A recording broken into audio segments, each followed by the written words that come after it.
కీర్తన గ్రంథము 101:6 తీసుకున్నాం.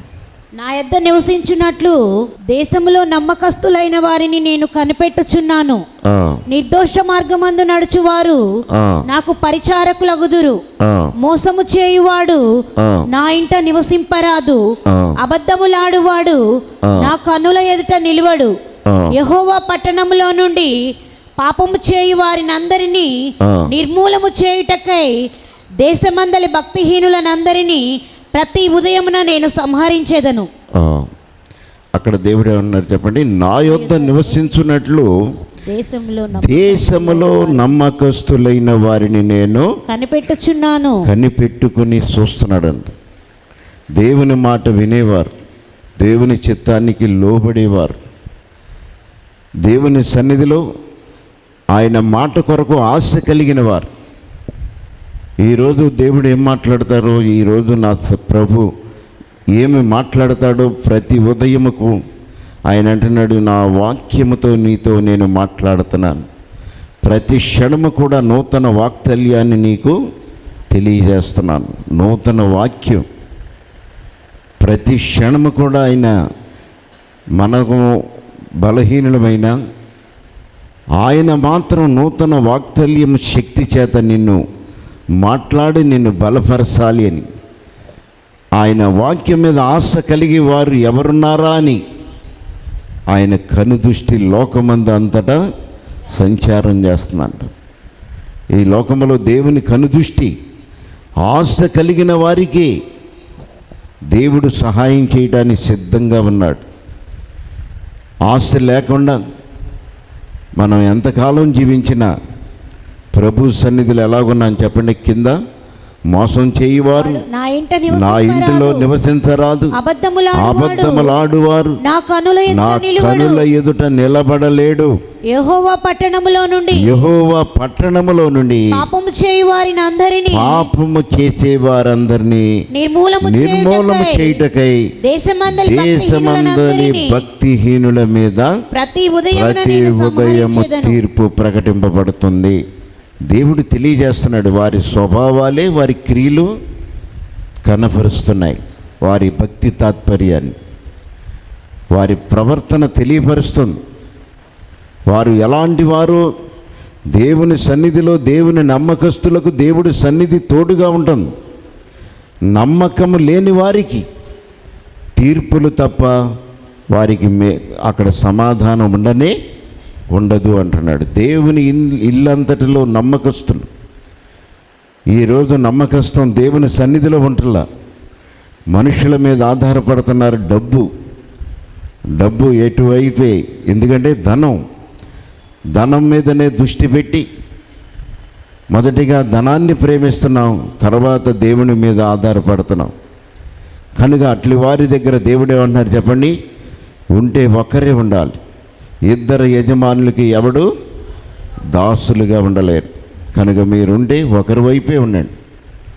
ఇద్దరు యజమానులకి మీరు ఎన్నడూ దాసులుగా ఉండలేరు. కనుక దేవుణ్ణి ఆరాధన చేస్తే చూడండి, కీర్తన గ్రంథము 31:19 నీ యందు భయభక్తులు కలిగిన వారి నిమిత్తము నీవు దాచి ఉంచిన మేలు ఎంతో గొప్పది. నరుల ఎదుట నిన్ను ఆశ్రయించు వారి నిమిత్తము నీవు సిద్ధపరిచి ఉన్న మేలు ఎంతో గొప్పదంట. దేవుడు తనను ఆశ్రయించిన వారు, భయభక్తులు కలిగిన వారు ఎన్నడూ కూడా తలగా ఉంటారే కానీ తోకగా ఉండరు. ఈరోజు దేవుని నమ్ముకొని దేవుని సన్నిధిలో మాట ఇచ్చి ఆయన సన్నిధిలో అనేక శ్రమల పాలైన వారు, నిందల పాలైన వారు, దేవుడు నామాన్ని అవమానపరుస్తున్నవారు అనేక మంది ఉన్నారు. కనుక దేవుడు నామం వారి వల్ల ఎంతో అవమానపరచబడుతుంది. దేవుడు అంటున్నాడు, ఆకాశ పక్షులను పోషించేవాడని మీకు నేను సహాయము చేయలేనా? కనుక ఈ లోకంలో అబద్ధాలు మోసాలతోనే మీరు జీవిస్తారా? ఈ మోసాలు అబద్ధాలు కొంతకాలం మీకు సంతోషాన్ని ఇస్తాయి, కానీ శాశ్వతముగా మీకు సంతోషాన్ని ఇవ్వలేవు కదా, ఎందుకు మీరు ఇలా చేస్తున్నారని దేవుడు అక్కడ మనతో మాట్లాడుతున్నాడు. కనుక దేవుని యందు భయభక్తులు కలిగిన వాడు ఎలా ఉన్నాడు చెప్పండి? నీ యందు భయభక్తులు కలవారి నిమిత్తము, నీ యందు భయభక్తులు కలిగిన వారి నిమిత్తము నీవు దాచి ఉంచిన మేలు ఎంతో గొప్పది. నరుల ఎదుట నిన్ను ఆశ్రయించు వారి నిమిత్తము నీవు సిద్ధపరిచిన మేలు నీవు సిద్ధపరిచి ఉన్న మేలు ఎంతో గొప్పది. దేవుని స్తోత్రము. హల్లెలూయా. నరుల ఎదుట దేవుడు అంటున్నాడు, నీవు నా నామాన్ని నరుల ఎదుట ఘనపరచాలి. దేవుడు ఆయన ఇచ్చిన రక్షణ నీలో కనపడాలంటే నీ క్రియలలో, నీ మాటలలో, నీ ప్రవర్తనలో నీవు నా ప్రేమను లోకానికి చూపించాలి అని దేవుడు తలస్తున్నాడు. నాలో ఉన్న ప్రేమ సరిపోతుంది కనుక నేను బ్రతుకుతున్నాను అంటే చాలదు. నీ క్రియలలో, నీ ప్రవర్తనలో, నీ ఆలోచనలో ఆయన ప్రేమను నువ్వు చూపించగలగాలి. అది దేవుడు కోరుకునేది. అది నిన్ను చూసి అనేకులు ఆయనను, దేవుడు నిజంగా వీరి పక్షానున్నాడు, దేవుడు యొక్క కుమారుడు అని చెప్పుకోవాలి. కనుక మన గ్రంథంలోనికి వెళ్తే భక్తులు అనేక మంది ఉన్నారు. యోబును చూస్తే ఇతడు దేవుని యందు భయభక్తులు కలిగిన వాడు, చెడుతనమును విసర్జించినవాడు, కనుక భూమి మీద ఇతని వంటి వాడు లేడు అని దేవుడే సాక్ష్యం ఇస్తున్నాడు. అలాగూ దేవుడు నీకు సాక్ష్యముగా ఉంటున్నాడు. నీ పక్షాన ఈ మనుషులని నమ్మినా, నమ్మకపోయినా, నిందించినా, నీ భక్తి తాత్పర్యాన్ని లోకం గుర్తించకపోయినా దేవుడు మాత్రం నీ పక్షాన ఉన్నాడు. ఆయన నీకు తోడుగా ఉన్నప్పుడు నీ ప్రవర్తనలో, నీ ఆలోచనలో, నీ నోటి మాటల్లో నీవు దేవుణ్ణి చూపించాలి. కనుకనే చూడండి, ఆదికాండము 14వ అధ్యాయము 21వ వచనాన్ని చూడండి. సొదొమ రాజు మనుషులను నాకిచ్చి ఆస్తిని నీవే తీసుకొనమని అబ్రహాముతో చెప్పగా అబ్రహాము నేనే అబ్రామును ధనవంతునిగా చేసి తినని నీవు చెప్పకుండునట్లు ఒక నూలు పోగైనను చెప్పుల వారైనను నీ వాటిలో నేను ఏదైనను తీసుకొననని ఆకాశమునకు భూమికిని సృష్టికర్తయు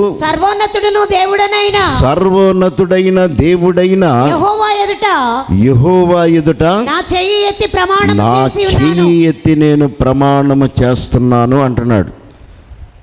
అక్కడ సొదొమ రాజు ఏమన్నాడు చెప్పండి? మనుషులనందరినీ నాకిచ్చి ఆస్తిని నీవే తీసుకున్నామని అబ్రహాముతో చెప్పాడు. అబ్రహాము అప్పుడు ఏ స్థానంలో ఉన్నాడు చెప్పండి? సొదొమ గొమొర్రా పట్టణాలు రాజును, వారి ఆస్తులను, వారి మనుషులను, వారందరినీ కూడా శత్రువుల చేతిలో నుండి విడిపించి ఆ ఆస్తిని అంతా తీసుకుని వస్తున్నాడు. ఆ ఆస్తిని తీసుకుని సొదొమ రాజు యొద్దకు తీసుకుని వచ్చాడు. దేవుని చేత అప్పటికే ఆశీర్వాదాన్ని పొందాడు అబ్రహాం. ఇదిగో సర్వశక్తి కలిగిన దేవుడు నిన్ను ఆశీర్వదించాడు, ఈ భూమి మీద నీ వంటి వాడు లేడు అని దేవుని చేత ఆశీర్వాదాన్ని పొందాడు. పొందిన తర్వాత ఆ తర్వాత సొదొమ రాజు దగ్గరకు రాగానే సొదొమ రాజు అంటున్నాడు, అయ్యా నా మనుషులను నాకు ఇచ్చి నాకు కలిగిన ఆస్తిని నా శత్రువులు పట్టుకెళ్ళిపోయారు కనుక ఆ ఆస్తిని నువ్వే జయించి తీసుకుని వచ్చావు, ఆ ఆస్తి నువ్వు తీసుకోయా, మనుషులను మాత్రము నాకు ఇయ్యి అన్నాడు. అప్పటికి అబ్రహాం ఎలా ఉన్నాడు చెప్పండి? ఏ స్థానంలో ఉన్నాడు చెప్పండి? అతను ఏదైనా చేయగలడు, కావాలంటే వారికి ఇవ్వగలడు, లేదంటే ఇచ్చేయగలడు. ఏదైనా 2 పనులు చేయడానికి అతను అంత అర్హత కలిగి ఉన్నాడు. కనుక అతను దేవుని చేత ఏర్పాటు కలిగి దేవుని చేత ఆశీర్వదించబడినవాడు, దేవుని సన్నిధిలో నమ్మకమైన వాడు. దేవుడు ఏమన్నారు చెప్పండి? ఈ భూమి మీద ఉన్న సమస్త జనులన్నీ నీలోనే ఆశీర్వదించబడతాయి అని ఆశీర్వాదాన్ని పొందినవాడు. అలాంటి ఆశీర్వాదాలన్నీ కూడా అతనిలో ఉన్నాయి కనుక అతను కష్టపడ్డాడు, జయించాడు, ఆస్తిని తీసుకుని వస్తున్నాడు కనుక ఇస్తే ఇవ్వచ్చు, లేకపోతే అతని ఇష్టం అది, అబ్రహాము ఇష్టం అది. ఆయన ఇస్తే ఇస్తాడు, లేదంటే తీసుకున్నా ఎవరు దాని గురించి అడిగేవారు లేరు. అలాంటి స్థానంలో ఉన్నప్పుడు సొదొమ రాజు అంటున్నాడు, నాకు మనుషులనిచ్చి ఈ ఆస్తి మొత్తం నీవు తీసుకోయా అని చెప్పినప్పుడు అప్పుడు అబ్రహాం అంటున్నాడు, ఏమంటున్నాడు చెప్పండి, ఆకాశమునకు భూమికిని సృష్టికర్తయు సర్వోన్నతుడైన దేవుడైన యెహోవా ఎదుట నా చెయ్యి ఎత్తి ప్రమాణము చేస్తున్నాను, ఒక్క నూలు పోగైనా చెప్పుల వారైనా నేను నీ ఆస్తిలో ఏదైనా తీసుకోను. చూడండి, ఆయనలో ఉన్న ఆ నీతి, ఆయనలో ఉన్న యథార్థత, నాకు నా దేవుడు తోడుగా ఉన్నాడు, సమస్త సృష్టిని నా చేతికి అప్పగించి ఈ భూమి మీద ఉన్న సమస్త ఐశ్వర్యాన్ని నా చేతికి ఆ దేవుడు అప్పగించాడు. ఈరోజు నువ్వు బాధలో ఉన్నావు, ఈరోజు నీవు మరి అనేక సమస్యల్లో ఉన్నావు, నేను నిన్ను విడిపించాను కనుక నేను నీ మీద నీ యొక్క భాగములో అనగా నీకున్న ఆ ఐశ్వర్యములో ఏ మాత్రం కూడా నేను తీసుకోను. దేవుని స్తోత్రము. అలా దేవుడు ఎవరిని ఎత్తుతున్నాడు చెప్పండి, నమ్మకముగా ఉండేవారిని, యథార్థముగా ప్రవర్తించేవారు. పరుల సొమ్ములో మనం ఎలా ఉండాలి చెప్పండి, నమ్మకముగా ఉండాలంట. పరుల సొమ్ము విషయాలలో ఆయన దేనికి వెళ్ళాడు చెప్పండి, అబ్రహాముకి ఏమవుతాడు చెప్పండి, లోతు కుమారుని యొక్క ఆస్తి వారి భార్యలందరినీ కూడా తీసుకుని వెళ్ళిపోయాడు కనుక వారిని విడిపించి ఆ వారి కలిగిన ఆస్తిని అలాగే తీసుకుని వచ్చి వారు క్షేమముగా ఉండాలి అని ఆశతో వెళ్ళాడు. అలాగనే వాళ్ళు విడిపించాడు, వారి ఆస్తి వారికి అప్పగించి నా దేవుడు నాకు తోడుగా ఉన్నాడు, ఆయన నమ్ముకున్న వారు ఎప్పుడూ కూడా ఇలాగే నీతి ప్రవర్తన కలిగి ఉంటారు. దేవునికి స్తోత్రము అని తెలియచెప్పటానికి దేవుడు నన్ను ఆశీర్వదించాడు, నాకు తోడుగా ఉన్నాడు, ఆయన భూమి ఆకాశములను సృష్టించిన దేవుడు నా పక్షాన ఉన్నాడు కనుక నీ శత్రువులతో పోరాడి నేను నీ మనుషులను విడిపించా. దేవునికి స్తోత్రము అని చెప్పి ఆ ఆస్తిని అప్పగించి నూలు పోగైన చెప్పులు వారైనను నేను నీ యొద్ద తీసుకోనని అక్కడ ఏం చేశాడు చెప్పండి, చెయ్య ఎత్తి ప్రమాణం చేశాడు. ఎంత నీతిగా ఉన్నాడో చూడండి దేవుని యొక్క మాట. దేవుడి నమ్మిన వారంటే ఎలా ఉండాలి చెప్పండి, పరుల సొమ్ము విషయాలలో మనం ఎలా ఉండాలి చెప్పండి. లోకాసు వార్త 16వ అధ్యాయము 10వ వచనం చూడండి. మిక్కిలి కొంచెములో నమ్మకముగా ఉండువాడు ఎక్కువలో నమ్మకముగా ఉండును. మిక్కిలి కొంచెములో మిక్కిలి కొంచెము అన్యాయముగా ఉండువాడు ఎక్కువలో కూడా అన్యాయముగా ఉండును. కాబట్టి మీరు అన్యాయపు సిరి విషయములో మీరు నమ్మకముగా ఉండని ఎడల సత్యమైన ధనమును ఎవరు మీకు ఇస్తారు? కొంచెము మీకు ఇచ్చిన దానిలో దేవుడు మీకు అనేక తలాంతులు ఇచ్చాడు, అనేక ఆశీర్వాదాలు ఇచ్చాడు కనుక దేవుని సొమ్ము విషయాల్లో నమ్మకంగా ఉంటున్నారా? పరుల విషయాల్లో కూడా నమ్మకంగా ఉంటున్నారా? వారు చూస్తే ఒక రకం, చూడకపోతే ఒక రకం. అలాగనే మనకి ఎవరైనా ఏదైనా డబ్బులు ఇచ్చారనుకోండి, మనం ఏం చేస్తాం చెప్పండి, దేవుడే ఇచ్చాడంటాం. వాళ్ళు ఏదో తెలియక ఇస్తే నాకు అలాగే 2-3 సార్లు ఇచ్చారు, నేను తీసుకుని వెళ్ళి ఇచ్చేసా. నాకే ఇస్తారు ఏంటో తెలియదు. నేను ఏదైనా ఇచ్చాననుకోండి, తీసుకుంటే నాకు ఎక్కువగా డబ్బులు ఇస్తుంటారు. దేవుడే పరీక్ష పెడుతున్నాడో సాతాను చేస్తుందో తెలియదు కనుక నేను చూస్తాను. చూసినప్పుడు ఏంటి ఎంత ఇచ్చాడని చెప్పి తీసుకుని వెళ్ళి ఇచ్చేస్తాం. అయ్యా సారీ అని ఏదో ఒకటి అంటూ ఉంటారు. కనుక అన్యాయపు సిరి అంటున్నాడు. కనుక వారేదో మర్చిపోయి ఇచ్చినా, ఒకవేళ దొరికినా మనం ఏం చేయాలి చెప్పండి? దాని విషయాలలో నమ్మకముగా ఉండాలి. అట్టి వారికి దేవుడు తోడుగా ఉన్నాడు. అట్టి వారిని దేవుడు ఏమంటున్నారు చెప్పండి? మత్తయి సువార్త 25వ అధ్యాయము 21వ వచనాన్ని చూడండి. అతని యజమానుడు బళ నమ్మకమైన మంచి దాసుడా, నీవు ఈ కొంచెములో నమ్మకముగా ఉంటివి, నేను అనేకమైన వాటి మీద నిర్మించెదను. తన యజమానుడు ఏమంటున్నారు చెప్పండి? బళ నమ్మకమైన మంచి దాసుడా. మీరు ఎక్కడ పని చేస్తున్నారు, ఎక్కడ ఉంటున్నారు, ఎవరి చేత మీరు ఏ పనికి నిర్మింపబడి ఉన్నారో ఆ పనిలో మీరు నమ్మకముగా ఉంటే దేవుడే ఉంటున్నారు చెప్పండి. ఆ యజమాను చేత, వారి చేత మీరు ఎలా ఉండాలి చెప్పండి? నమ్మకమైన బళ మంచి దాసుడా, మంచి దాసురాల అనిపించుకునే స్థానంలో మనం ఉన్నప్పుడు దేవుడి సన్నిధి మనకు తోడుగా ఉంటుంది. దేవునికి స్తోత్రము, హల్లెలూయా. కనుక దేవుడు ఎంతో శక్తివంతుడు. కనుక మన ఎడల తన ప్రేమను తెలియపరుస్తున్నాడు. కనుక మనకు కొద్దిగా ఇస్తున్నాడు, కావాలంటే ఎక్కువ ఇస్తాడు. కానీ నీ నమ్మకత్వాన్ని ఆయన చూస్తున్నాడు. నీవు అడిగినవన్నీ నీకు ఇస్తున్నాడు. కానీ దేవుడు నీలో ఏం చూస్తున్నాడు చెప్పండి?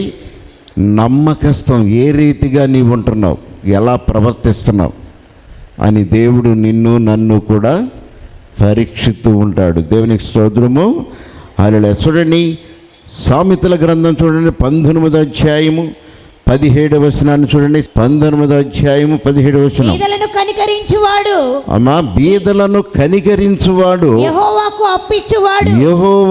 అప్పు ఇచ్చువాడు, వాని ఉపకారమునకు ఆయన ఏం చేస్తున్నాడు చెప్పండి? వారి ఉపకారాలకు ఆయన ప్రతి ఉపకారం చేస్తాడన్న. బీదలకు అప్పిచ్చువారు, దాన ధర్మాలు చేసేవారు, తోటి వారికి సహాయము చేసేవారు ఎవరికి ఇస్తున్నారు చెప్పండి? వారికి కాదంట మనం ఇచ్చేది, దేవుడికి ఇస్తున్నాం. మనం ఎవరికైనా సహాయం చేసామనుకోండి, ఫలానోడికి ఇచ్చానని చెప్పి వాడిని ఎప్పుడు పొగడకూడదు. మనం ఏం చేస్తాం చెప్పండి? పొగుడుతూ ఉంటాం. ఇలా ఇచ్చాను నేను, మర్చిపోయాడు అని పొగుడుతూ ఉంటాం మనం. అది కాదు, మనం దేవునికి ఇచ్చాము. అందుకే దేవుడు అక్కడ ఏమన్నారు చెప్పండి? బీదలను కనికరించువాడు యెహోవాకు అప్పు ఇచ్చువాడు,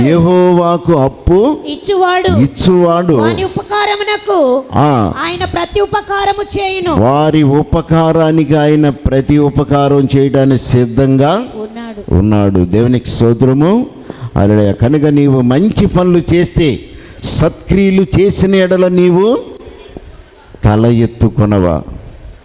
సత్క్రియలు చేయని ఎడల నీ పాపము నీ వాకిట ఉన్నది. సత్క్రియలు చేయని కూడా చెయ్యాలని నీకు దేవుడు ఏమన్నారు చెప్పండి?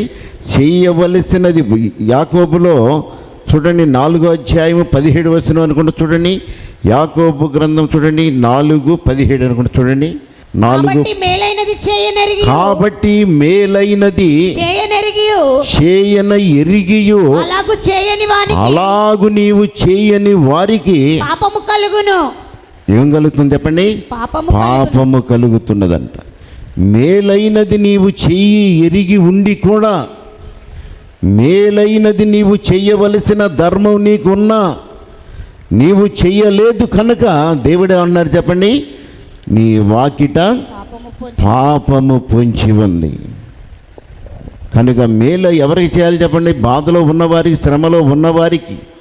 వారు నీ ఎదుట పడినప్పుడు, ఒకవేళ వారు నీకు ఏదైనా సహాయం చేయమని అడిగినప్పుడు వారికి నీవు చేయకపోతే, మేలైనది చేయని ఎరిగి ఉండి కూడా చేయని వారికి పాపము కలుగును. ఏం కలుగుతుంది? పాపము. అమ్మా, పాపము. పాపం అంట. చెయ్యని కనుక దేవుడు అన్న నీ రక్త సంబంధికులే కానీ నీ సహోదరులే కానీ అలాగనే నీవు పక్కన ఉన్నప్పుడు నీ దగ్గర ఉన్నప్పుడు ఒకవేళ వారి ఆపదలో ఉన్న శ్రమల్లో ఉన్న నీవు చెయ్యాలని ఎరిగి ఉండి కూడా చెయ్యని వారికి అక్కడేమవుతుంది చెప్పండి, పాపము వారి ఎదుట పొంచి ఉన్నది. దేవుని స్తోత్రము.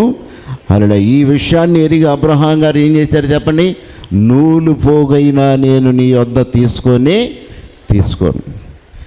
ఎందుకంటే నీవు ఆపదలో ఉన్నావు, సమస్తాన్ని పోగొట్టుకున్నావు కనుక దేవుడు నీ శత్రువులు నాకు అప్పగిచ్చాడు కనుక నేను మొత్తం సమస్తము కూడా నీకు సహాయం చేయటానికే వచ్చా, నీ దగ్గర నేను తీసుకోవటానికి రాలేదు. నా దేవుడు నాకు సర్వశక్తి కలిగిన దేవుడు, నాకు తోడుగా ఉన్నాడు, నన్ను ఆశీర్వదించి ఉన్నాడు. దేవునికి స్తోత్రము.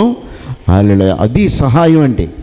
కనుక దేవుడు అలాగూ సహాయం చేసే వారికి, మేలు చేసిన వారికి దేవుడు ఏం చేస్తాడు చెప్పండి, తోడుగా ఉన్నాడట. తిరిగి వారికి ప్రతి ఉపకారం చేయడానికి ఆయన సిద్ధముగా ఉన్నాడు. సామెతల గ్రంథం చూడండి 22వ అధ్యాయం 22, 23 కూడా.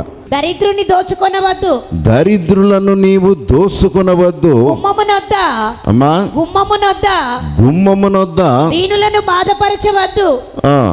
యెహోవా వారి పక్షమున వాద్యమాడును, యెహోవా వారి పక్షమున యాజ్యమాడును. ఆయన వారిని దోచుకొని వారి ప్రాణమును దోచుకుంటాడు. దరిద్రుడని నీవు దోచుకొనవద్దు. గుమ్మమునొద్ద దీనులను నీవు ఎన్నడూ కూడా బాధ పెట్టవద్దు. యెహోవా వారి పక్షము నుండి యాజ్యమాడతాడంట. దేవుడు వారి పక్షా నుండి నీతో మాట్లాడతాడు. నీవనుకుంటున్నావు నాకు అధికారం ఉంది కదా అని వారి మీద నీవు దౌర్జన్యాన్ని చెయ్యొచ్చు.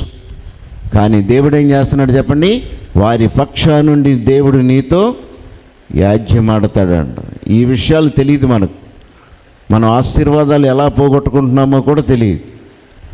కనుక దేవుని చేత మనం ఆశీర్వదించబడిన తర్వాత ఈ జ్ఞాన నేత్రం ఎరిగిన వారిగా గ్రహింపు కలిగి ఉంటేనే దేవుని ఆశీర్వాదాలు మన పక్షాన అధికముగా ఉంటాయి. దేవుని స్తోత్రము. హల్లెలూయా. కనుక దేవుడు అంటున్నాడు, గుమ్మమునొద్ద దీనుణ్ణి బాధ పెట్టవద్దు. యెహోవా వారి పక్షమున యాజ్యమాడును. ఆయన వారిని దోచుకొని వారిని